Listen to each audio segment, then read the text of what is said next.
Après avoir couru 2 championnats du monde Ironman cette année, en mai à St. George et en octobre à Kona, il restait une dernière course pour clôturer cette année 2022 et il s'agissait des championnats du monde Ironman 70.3 à St. George. La saison de triathlon avait commencé ici et revenir à St. George pour courir ma dernière course de 2022 permettait en un sens de refermer cette parenthèse assez unique dans la vie d'un triathlète amateur, courir 3 championnats du monde en moins de 6 mois.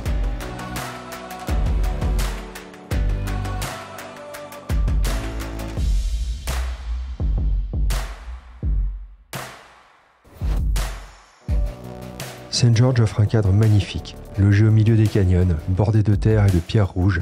Le temps était relativement clément au mois de mai, sans vent au début de la course, mais avec une certaine chaleur, cependant tolérable et un faible taux d'humidité. Mais il l'était beaucoup moins en octobre, avec des températures en dessous des 5 degrés le matin, qui ne remontaient pas réellement beaucoup dans la journée, et un vent frais qui, sans être gênant pour la performance, n'aidait pas au niveau du ressenti thermique. Après un résultat qui me laissait sur ma faim à Kona, St. George était une course où je voulais me faire plaisir, dont je voulais profiter, tout en essayant de réaliser une performance qui me laisserait un bon souvenir en cette fin de saison. Il fallait essentiellement profiter des 3 semaines séparant ces 2 courses pour permettre au corps de récupérer, non pas uniquement de la fatigue d'Hawaï, mais de la fatigue engendrée durant des mois d'entraînement et de compétition très intenses, et c'est ce que j'ai fait. Alors soyons clairs. Cette course ne m'a pas non plus permis de réaliser une performance incroyable et je reste bien en deçà de mon potentiel. Mais le simple fait de ne pas terminer trop loin de mon objectif en natation, de maintenir parfaitement la puissance moyenne visée en vélo et de réaliser un semi-marathon en prenant du plaisir, sans souffrir et sans marcher, ont fait que St. George m'a laissé un bon souvenir. Et c'est ce dont je vais vous parler dans cette vidéo. Allez, ça fait tout juste une semaine lorsque je filme cette vidéo que j'ai participé au championnat du monde Ironman 70.3 à St. George. Et comme je vous le disais, même si j'ai pas fait une perf de ouf, ça reste quand même un super souvenir et une belle expérience. Et surtout, en un sens, ça va bien me remotiver pour relancer la machine cet hiver pour préparer les objectifs de l'année prochaine, dont je vous parlerai très rapidement. Donc après Kona, l'idée était de rester aux States en attendant d'aller courir à St. George. Déjà, parce que c'est super cool de le faire et que c'est pas tous les jours ni tous les ans qu'on a la possibilité de faire un tel voyage. Et aussi pour éviter de se taper un aller-retour et un jet lag de fou qui aurait été quasiment impossible à gérer niveau fatigue, énergie et récupération. Alors je voulais également profiter de ces 3 semaines pour vraiment me reposer, en faire un minimum niveau entraînement et tenter de retrouver un maximum d'énergie pour terminer la saison sur une note positive. Donc après Kona qui se tenait le 8 octobre, j'ai directement pris l'avion pour Las Vegas.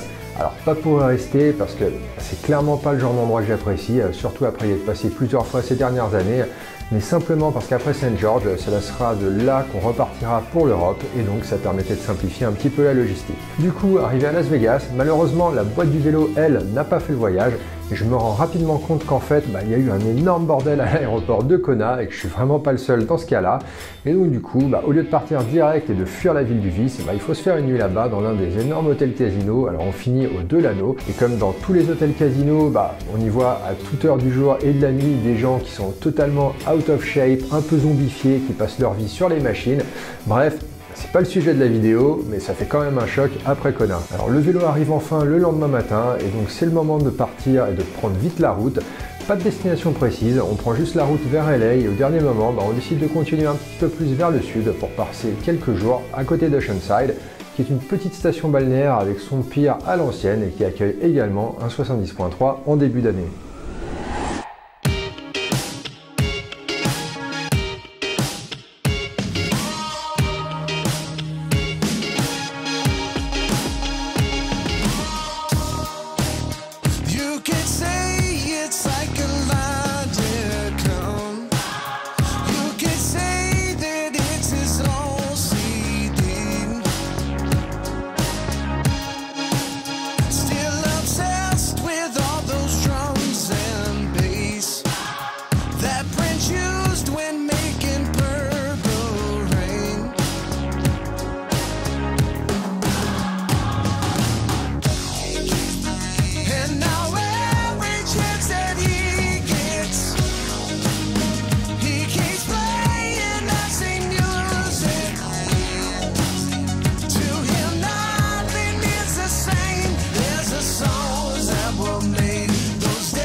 Ah oui, il y a un thème qui va être un petit peu récurrent dans ce road trip, c'est qu'on a testé une bonne trentaine de cafés et de restos super sympas sur le long du parcours.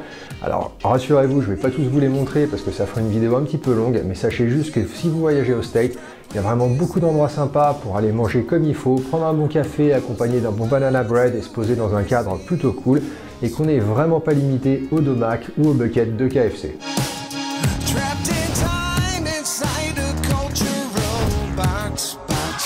Donc première étape, Oceanside. C'est pas une ville très grande, mais comme toutes les villes américaines, même de petite taille, ça reste tout de même énorme par rapport à nos villes européennes.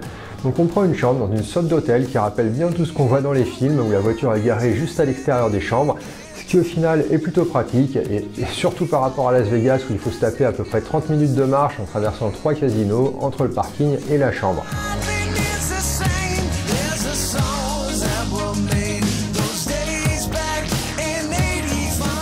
Et à Oceanside, si jamais vous y allez, vous pouvez absolument pas rater le Revolution Roasters, super café, top pour les petits déj. En fait, on y allait tous les jours lorsque l'on était là-bas. Puis j'en ai également profité donc pour reprendre tranquillement la nage au Aquatic Center, petit complexe super sympa, vraiment pas grand monde. Et même s'il faisait pas très chaud, au final, c'était quand même plutôt cool de nager à ciel ouvert. J'en ai aussi profité pour faire une petite reprise de course à pied. Ça m'a permis d'aller faire un petit tour du côté de la marina, puis le long de la plage en direction du pier. Donc endroit plutôt cool, mais honnêtement, allez, on va dire que ça m'a pas vraiment donné envie d'y revenir pour le 70.3. Alors l'étape suivante, c'était San Diego. Après 3 jours à Oceanside, on a pris la direction de San Diego, qui se trouve à 30 minutes au sud d'Oceanside, juste à la frontière avec le Mexique. Alors il faisait assez mauvais lorsque l'on y était, et du coup, on n'a pas vraiment passé beaucoup de temps là-bas. Mais après un bon lunch dans un petit resto vegan super sympa, on a fait un petit tour dans la Old Town. Et alors là, sauf si vous êtes un inconditionnel des parcs d'attractions, ça vaut clairement pas la peine. C'est le truc à touristes super fake avec le faux saloon, le bureau du shérif, enfin, toutes ces conneries. Donc après 5 minutes sur place, on décide de partir vers Coronado qui se trouve juste de l'autre côté de la baie de San Diego et qui pour le coup est quand même vachement plus sympa et détente. Alors il y a des petites rues et des maisons assez cool, vraiment c'est, on va dire, un endroit assez agréable pour y rester si vous allez dans le coin vers San Diego. Alors après, comme je vous le disais, le temps était vraiment pas top et du coup on a décidé de partir rapidement vers Phoenix. Donc on s'est pris un bon café et une énorme gaufre dans un petit endroit qui s'appelle le Parakeet Café et on a pris la route du coup vers Phoenix. Les trucs assez impressionnants quand même là-bas, mais bon, on va pas se mentir qu'il m'a mis un peu le cafard. Énormément de bases militaires, de bateaux militaires et tout dans le coin, et le mur entre les États-Unis et le Mexique qui met quand même une ambiance assez particulière. Donc vu les distances là-bas, on a coupé le voyage en deux et on a dormi à Yuma, qui est une petite ville perdue au milieu du désert le long de la frontière entre le Mexique et l'Arizona, et on est arrivé le lendemain matin à Phoenix. Alors Phoenix pour le coup, j'en attendais vraiment pas grand-chose, mais c'est une ville vraiment sympa avec très peu de bâtiments hauts, super aéré, logé au milieu du désert et qui notamment avec Tempe, là où se court le 70.3 et l'Ironman Arizona, et Scottsdale, qui était là où on logeait, forment la Phoenix Metropolitan Area. Et je peux vous dire que d'aller un bout à l'autre va bien prendre une trentaine de minutes, même en utilisant les voies rapides. Donc on se prend un petit appart super sympa dans le nord de Scottsdale, super bien placé pour aller rouler dans le désert. Alors on sent vraiment l'empreinte mexicaine là-bas, avec pas mal de restos mexicains, pas mal de personnes justement ayant immigré du Mexique, mais naturellement aussi des cafés et des restos super sympas, notamment le Farm & Craft qui est super bien situé dans la partie Old Town de la ville. Alors j'ai profité d'avoir de belles routes sans trop de trafic à disposition pour remonter le vélo et aller rouler un petit peu, et honnêtement c'était vraiment cool de rouler comme ça dans le désert. Je pense qu'en sur un ride de 60 km, j'ai dû faire 2 virages et un demi-tour. Donc pour le coup, bien calé dans les bars, c'était plutôt sympa pour une reprise. Alors j'ai aussi été nager dans la piscine de l'Arizona State University. Alors déjà, entrée gratuite, on peut pas faire mieux, donc plutôt top. Et en plus de ça, toujours des installations de malades dans les facs aux States. Donc en vrai, si vous y allez aux États-Unis, regardez en priorité les piscines des facs, elles sont souvent assez ouf et gratuites. Et on est également tombé par hasard sur le 70.3 Arizona qui se courait ce week-end-là. Alors je crois qu'ils ont annulé la natation pour une question d'eau un peu dégueu suite à de grosses pluies les jours passés. Mais tant la partie vélo que la course à pied ne donnait pas une envie de fou d'y participer, et honnêtement, après Kona, on avait quand même un peu l'impression que c'était un truc organisé comme le 5 km du village. Bon, pas certain d'aller courir celui-là. Alors après quelques jours à Phoenix, on reprend la route vers le nord et on passe une nuit à Sedona, qui est une petite ville coincée au milieu des canyons sur la route entre Phoenix et Flagstaff. Avant d'arriver à Sedona, on fait un petit détour par une ancienne ville minière qui s'appelle Jérôme, qui est perchée en haut d'une petite vallée. Alors la ville, c'est en gros une route qui serpente le long de la montagne, il n'y a absolument rien à voir, sauf un bar cave à vin qui vend exclusivement une production locale qui s'appelle Caduceus et qui appartient au chanteur d'un groupe que j'aime beaucoup. Donc c'était l'occasion d'y passer et de voir un petit peu l'endroit. Alors je vais pas vous mettre la musique pour pas que la vidéo soit démonétisée, mais si jamais vous reconnaissez, mettez-le moi en commentaire. Il y a aussi un endroit super sympa pour manger qui s'appelle Haunted Hamburger. Les burgers sont bons à des prix corrects et ça change clairement de Kona et même de Shunside. Et surtout, ils ont une vue qui est quand même assez ouf sur la vallée.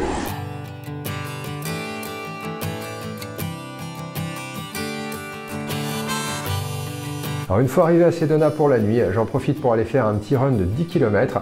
Alors il n'y a rien de plat, mais du coup ça me force à courir un petit peu en côte, ce que j'évite toujours de faire. Mais au final, c'est pas si mal, vu qu'à St. George, 50% du parcours va se faire avec du D+. Alors là-bas, il y a un super mexicain dont je me souviens pas le nom, mais je vous le mettrai au montage. Super bon, mais super épicé. Et pour les petits déj, un endroit qui s'appelle le Local Juicery. Alors le café est vraiment pas top, mais les gaufres et les bols de muesli, c'était vraiment une tuerie. Après le petit-déj, on prend la route vers Flagstaff et là, ça monte comme il faut. La ville est située à 2200 mètres d'altitude. Il y a des paysages magnifiques tout du long qui changent vraiment en l'espace de 10 km. On passe de paysages avec des routes au milieu des canyons, avec quelques cactus, à des forêts de sapins, 10 ou 15 degrés de moins et des montagnes enneigées à l'horizon.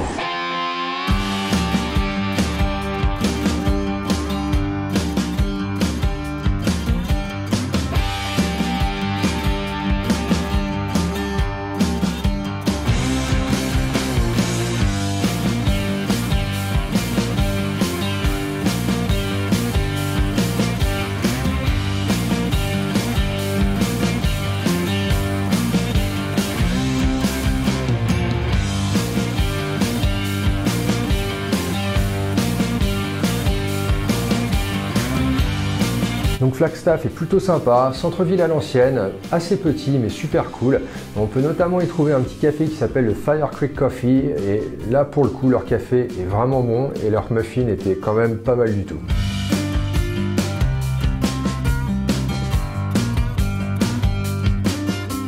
On va faire un petit tour également sur la colline de l'Observatoire et aussi le lendemain jusqu'au Snowball, une sorte de ski resort un peu improbable à 20 minutes du centre-ville. Alors là on monte jusqu'à quasiment 2900 mètres et on peut prendre des remontées mécaniques pour aller encore plus haut. Ce qu'on n'a pas fait vu qu'à la base on n'avait quand même pas des vêtements pour des températures de ce genre là. Je vais aussi nager un soir à la piscine de la Northern Arizona University, pareil super complexe, super installations en plein milieu du campus. Truc chelou quand même, il y a des espèces de petits robots qui roulent sur les trottoirs, traversent les rues, ils roulent sur les gens, j'avais jamais vu ça. Mais au final, après avoir imaginé le pire, je comprends qu'ils sont juste là pour livrer des repas aux étudiants et c'était plutôt rassurant. Donc séance souple, mais s'entraîner à 2200 mètres d'altitude, on ressent quand même les effets d'un air un petit peu moins chargé en oxygène. C'était ma première expérience à m'entraîner en altitude, en hypoxie, et honnêtement, même si c'est dur, ça m'a vraiment plu et je pense qu'à un moment, ça sera quand même quelque chose que je regarderai de plus près pour un training camp de 2 ou 3 semaines. Alors j'ai remis ça le lendemain avec 12 km de course à pied. Alors c'était difficile dans le sens qu'on a quand même un petit peu l'impression d'avoir le souffle coupé, quelques BPM en plus au même niveau d'intensité, mais pareil, vu l'effet que l'on ressent sur 2 jours avec des petites séances, j'aimerais beaucoup voir ce que ça peut donner avec un vrai training camp. Bonjour à tous, bienvenue à Flagstaff dans le nord de l'Arizona. C'est une ville qui est située à 7000 pieds d'altitude, ça fait à peu près 2200 mètres. Et bah, ça fait 2 jours que j'y suis et très clairement, à chaque fois que je fais un petit peu d'exercice, d'ailleurs là j'ai le souffle coupé, alors que j'allais vraiment pas très vite, on ressent quand même les effets de la raréfaction en termes d'oxygène. Donc du coup, là je suis en pleine préparation pour St. George, en tout cas en plein repos, parce que l'idée vraiment entre les championnats du monde Ironman et les championnats du monde Ironman 70.3 à St. George était de me reposer au maximum. Donc là c'est vrai que c'est des semaines qui sont pas très chargées, c'est des séances qui sont pas extrêmement taxantes, c'est vraiment accumuler un maximum de repos tout en gardant de l'énergie, tout en gardant de la tonicité, mais essayer d'arriver à St. George le plus frais possible, ne pas refaire les mêmes erreurs que j'ai fait cette année, à savoir m'entraîner de trop, en mettre trop avant les courses, en mettre trop durant toute l'année. Donc là je prends vraiment l'approche opposée et j'essaye vraiment de voilà, permettre au corps de se recharger au maximum.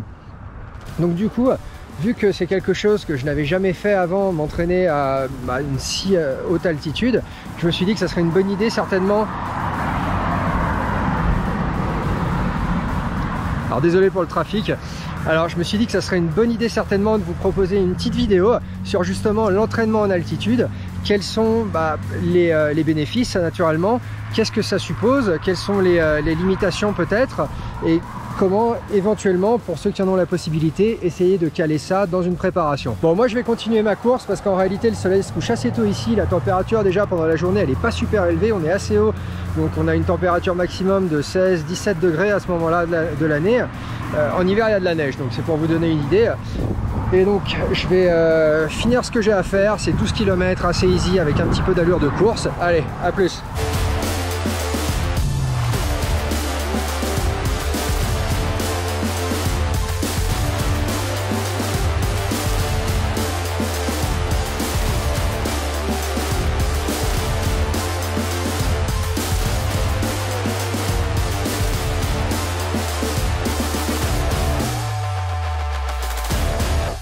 Le lendemain, on prend un café dans un endroit super sympa que je vous recommande vraiment si vous passez dans le coin et qui s'appelle le Lone Canyon Coffee.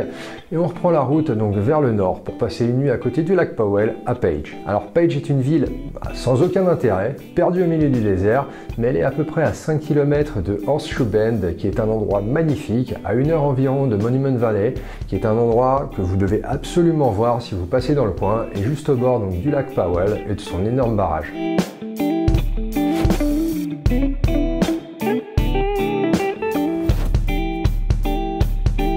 Alors j'ai profité de la nuit là-bas pour aller rouler une 60aine de kilomètres dans le désert, vraiment au top, et visiter un petit peu également le long du lac. Donc, comme je vous le disais, rien à voir dans cette ville, mais un petit resto quand même assez sympa qui s'appelle le Sunset 89 et qui sert des super bons bols avec une belle vue sur le barrage.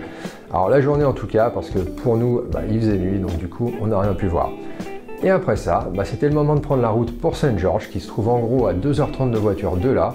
Et pour le coup, énorme choc en arrivant à St. George, parce que les températures auxquelles je m'attendais, comme au mois de mai pendant les championnats du monde Ironman, n'étaient clairement pas celles du mois d'octobre. En gros, on avait des températures en dessous des 5 degrés le matin et qui remontaient à peine jusqu'à 17 ou 18 degrés dans l'après-midi. Cette fois-ci, plutôt que de prendre un hôtel en ville qui sont généralement assez chers et un peu vieillots, on a pris un hôtel un peu à l'extérieur, à Washington City, en gros à mi-chemin entre la ville et le Sand Hollow Reservoir, qui est le lac où se fait la natation. Et c'était également sur le parcours vélo pour la course, donc vraiment bien placé et plutôt un bon choix. Donc en arrivant une semaine avant la course à St. George, ça laissait tout de même le temps de reconnaître pas mal les différents parcours et de profiter aussi des différents cafés de la ville qui sont quand même relativement sympas. Niveau entraînement, j'ai fait quelques sorties en vélo histoire de faire des reconnaissances des différentes sections du parcours. D'abord en partant du lac, après la partie vers Snow Canyon avec la descente vers la ville qu'on a à la fin du parcours, et également la partie juste entre le lac et la montée justement vers Snow Canyon. En course à pied, pareil, quelques petits entraînements sans forcer, notamment pour reconnaître une boucle du parcours qui se faisait sur 2 boucles, avec pas mal de D+, mais qui restait quand même super sympa vu le cadre.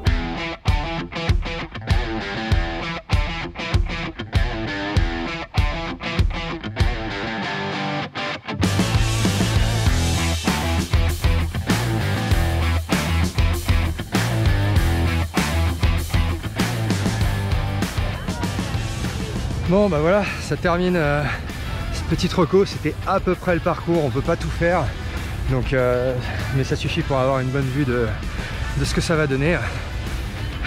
9,67 avec un pace de 4,31, j'ai mis un petit peu d'allure course, histoire de se rappeler comment ça fait d'aller un petit peu plus vite que 6 minutes par kilo, donc j'espère que ça sera possible aussi pour samedi. Allez, moi je vais me rhabiller parce que ça caille à mort, il y a 4 degrés ce matin, 5 degrés. Et en natation, je suis allé nager uniquement en intérieur, vu que le jour où j'ai voulu aller nager au lac, il y avait un vent de fou et je voyais vraiment pas l'intérêt d'aller me mettre là-dedans dans de telles conditions, ce qui au final, de toute manière, n'aurait pas changé grand-chose le jour de la course. Et finalement, le jour de la course arrive assez rapidement, avec le vendredi, juste après la course des femmes pro et groupe d'âge, la dépose du vélo au lac à la T1 et donc du sac de T2 en centre-ville, puis comme toujours, dîner bien chargé en cartes et au repos.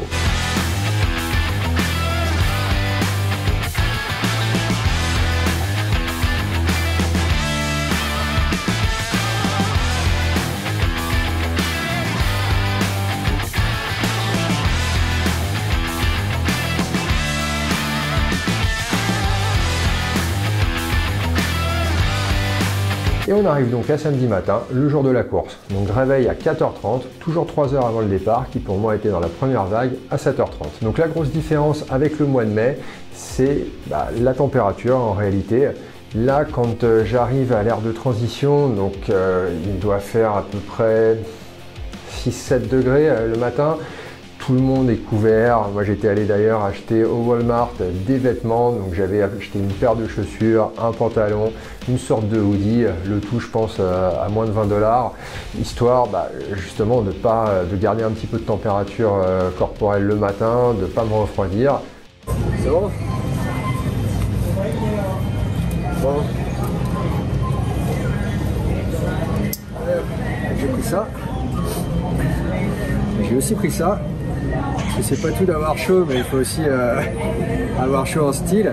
Et vu que le temps samedi matin va être dégueulasse, il va faire entre 3 et 5 degrés le matin, pas mal de vent, et que mon départ est à 7h30, mais il y a des shuttles uniquement pour y aller, on n'a pas le droit d'y aller en voiture, donc il va falloir se pointer assez tôt. L'idée, c'est de prendre des affaires au style indiscutable pour pouvoir justement être au chaud lorsque je racle le vélo, lorsque j'attends, et après en fait les balancer avant d'entrer dans la natation. Donc voilà, je suis un petit peu dégoûté de ne pas pouvoir les ramener, mais peut-être que je repasserai ici pour en prendre. Donc c'est un peu pareil qu'à Hawaï, on se met dans cette espèce de sas, donc par vague de départ, il y a les pros qui partent et ensuite c'est au groupe d'âge. Moi j'avais la chance d'être vraiment juste au début, les pros je crois qu'ils partaient 5 minutes avant et je pars peut-être dans les 50 premières personnes, c'est 10 personnes à peu près toutes les 10 secondes, une sorte de rolling start. Le seul truc un peu dérangeant, c'est que il faisait quand même assez noir, donc pas super facile pour voir les bouées. Et dans l'eau, clairement, on voit rien. Donc on n'a pas. Moi, en tout cas, je me suis pas essayé à aller m'échauffer dans l'eau parce qu'il faisait juste trop froid et je voulais rester au chaud un maximum. Donc forcément, quand on se jette dans l'eau, ça saisit. Mais bon, j'y vais. Juste un petit peu difficile pour vraiment voir les bouées. Le parcours est assez simple, ça fait juste un U, mais quand même, je me rends compte que des fois, je dévie un petit peu vers la gauche parce que voilà, difficulté à voir bien la bouée avec ce manque de luminosité. Surtout que j'avais les Magic 5 qui, alors c'est pas les super foncées, j'avais pris celles qui sont un petit peu moins foncées, mais il y a quand même un petit filtre. Mais bon, voilà, rien de fou, vraiment une nage sans intérêt. Donc j'arrive à nager comme il faut. Je sors en 31 minutes. C'est pas une nage de fou, j'ai fait mieux, mais après voilà, avec la forme du moment, je pense que j'étais plutôt content. D'autant plus qu'à mi-parcours, on va dire vers 1500 mètres, je commençais quand même à avoir les pieds vraiment gelés, les mains aussi super engourdies avec le froid et un peu des sensations de frissons comme ça. Donc j'étais vraiment content que ce soit pas un full. Je sors de là, j'appuie sur la montre, 31 minutes, bon ça va, je cours vers la transition, je récupère le sac. Alors ils n'ont même pas mis de tente cette fois-ci, il y en avait une pour le full, là il n'y en avait pas, je ne sais pas pourquoi, parce que ça aurait quand même permis de garder un petit peu au chaud. Donc on se pose là, j'enlève le tout et j'avais quand même prévu pour la partie vélo, parce qu'il faisait juste trop froid, c'était juste pas possible d'y aller comme ça. Donc je m'étais mis une sorte de veste manche longue, mais pas non plus super épaisse parce que j'ai rien trouvé. Et par-dessus ça, j'ai mis un petit coupe-vent parce qu'au final, le coupe-vent sur la peau, ça aurait fait froid. Et donc ça permettait d'avoir 2 couches qui me gardaient quand même assez au chaud. J'ai mis les gants, j'ai pris un Morten comme toujours, un bandeau pour la transpi, le casque et hop, je suis parti. Donc finalement, transition assez rapide malgré tout ça, autour de 5 minutes. J'attrape le vélo, je pars, hop, je saute dessus, bim, on y va, tout se passe bien, je mets les chaussures. Et alors là, les 5, allez, on va dire peut-être même les 20 premières minutes, honnêtement, c'était pas facile. Mais bon, après, on va dire voilà, une vingtaine de minutes, ça c'est bon, c'est parti. Et donc j'avais visé, comme à chaque fois, entre 230 et 250 watts, comme il s'agissait d'un half, plus dans la fourchette haute. Et franchement, bonne sensation.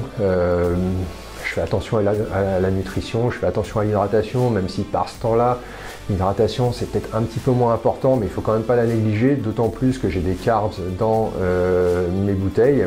Donc là, très classique, j'avais 750 ml à l'avant, avec un sachet et demi de Morten 320, 750 à l'arrière, la même chose. Et j'avais donc 2 capsules de Precision Hydration dans ma gourde de 500 ml au milieu. Et après, au ravitaillement, c'était juste prendre une bouteille d'eau pour le cas échéant, boire un petit peu d'eau claire, mais voilà, je suis pas parti avec plus. Également, j'ai changé un petit peu au niveau des gels, j'en ai pris un toutes les 20 minutes, parce qu'avec la température assez fraîche, forcément, il y a une déperdition d'énergie un petit peu plus élevée pour maintenir justement le corps au chaud. Et l'idée, c'était quand même de compenser ça, parce que qui dit déperdition d'énergie dit forcément brûler davantage de calories. Et donc l'idée, c'était quand même de à la fois permettre de soutenir l'effort, tout en permettant au corps de maintenir la température et pas de s'éteindre un petit peu durant la course. Donc tout ça, c'est bien géré. Je vois que les watts sont là, tout se passe bien. Donc on va dire jusqu'à la montée de Snow Canyon, sur les 15 km de la fin, voilà, je devais être pas très loin finalement de la partie haute de mon target de 250. Mais la vitesse par contre, je finis avec 35 km/h de moyenne, ce qui n'était pas top. Et la seule raison, c'est vraiment le D+. J'ai vraiment beaucoup de mal à le gérer, c'est vraiment un truc sur lequel je dois travailler. Je pèse pas hyper lourd, je fais 73 kg, il y en a d'autres qui pèsent plus lourd, qui ont fait des super temps, donc voilà, il faut vraiment que j'arrive à travailler sur ça. Et on revient en ville justement pour la deuxième transition, donc là tout se passe bien, je pose le vélo, il y a des bike catchers, donc je lâche le vélo à un mec, je prends le sac, bim, j'enlève le tout.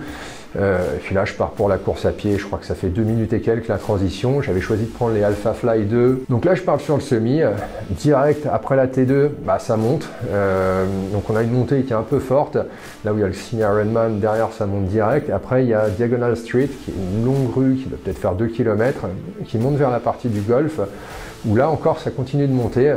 Et après, une fois qu'on est en haut du golf, là ça commence à redescendre jusqu'à ce rond-point de mémoire.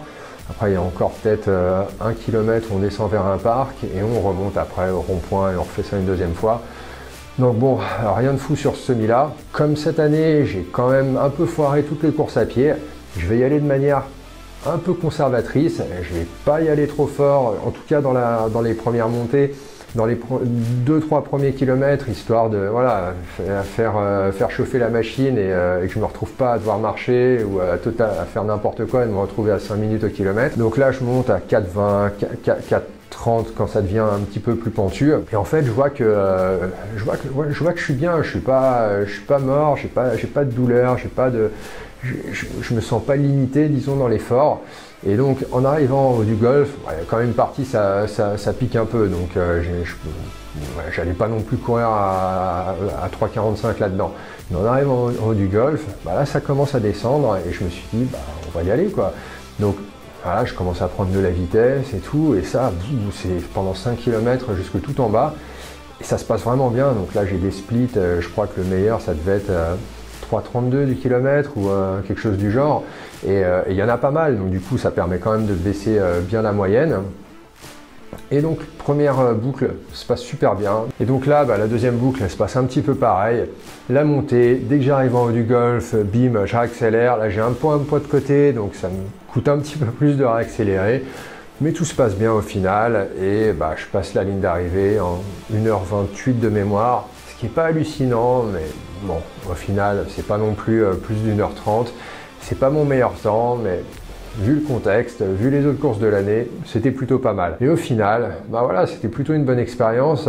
Je pense que, en tant que tel, c'est pas une course hallucinante, c'est pas là où j'ai fait un super résultat. Je suis pas particulièrement satisfait de mon résultat en natation, en vélo, en course à pied ou alors du tout.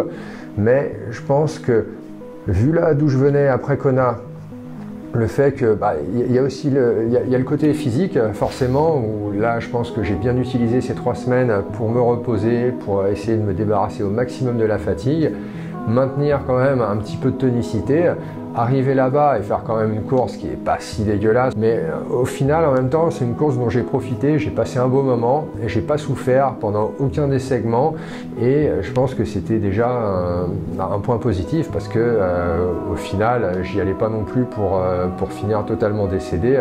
Comme dit après Kona, l'idée c'était de peut-être retrouver quand même un peu de plaisir pendant une course, c'est déjà un bon point. Et là, clairement, à Saint-Georges, c'était le cas. Et donc, il y a aussi le côté un peu plus psychologique, où forcément quand on a une énorme contre-performance comme à Hawaï, ça fait aussi du bien d'avoir une course qui est peut-être un peu plus légère. Ça reste un championnat du monde, mais au final, bon, c'est une course comme une autre. Ça me remotive bien en termes de voilà, capacité à prendre du plaisir pendant une course, à ne pas juste voir la course à pied comme étant vraiment ce qui pose problème, parce que cette année ça a été un petit peu le cas. Mais voilà, ça reste une belle expérience, un bon souvenir, et au final, en tant qu'athlète amateur, je pense que c'est la première chose qu'on devrait rechercher lorsque l'on va participer à une course. On peut toujours viser une performance, mais je pense que la première chose, c'est quand même en profiter et passer un bon moment. Une fois de plus, un grand merci à tous de m'avoir soutenu. Merci pour vos messages avant, pendant, après la course. C'était vraiment super sympa de partager ça avec vous. Je pense que là, on arrive également à la fin de cette série Two Worlds. Je pensais éventuellement, mais dites-moi en commentaire si c'est quelque chose qui vous intéresse, faire un petit live. J'en ai jamais fait sur YouTube où voilà, on pourrait échanger un petit peu sur ces expériences-là. Si vous avez des questions, je pourrais peut-être vous parler d'autres points que j'ai pas eu l'occasion d'évoquer sur les vidéos. Mais voilà, c'est une idée. Soit on en reste là, soit si ça vous intéresse, on se fait un petit live pour clôturer la série. Mais une fois de plus, un grand merci à vous tous et moi je vous dis à très bientôt pour une nouvelle vidéo.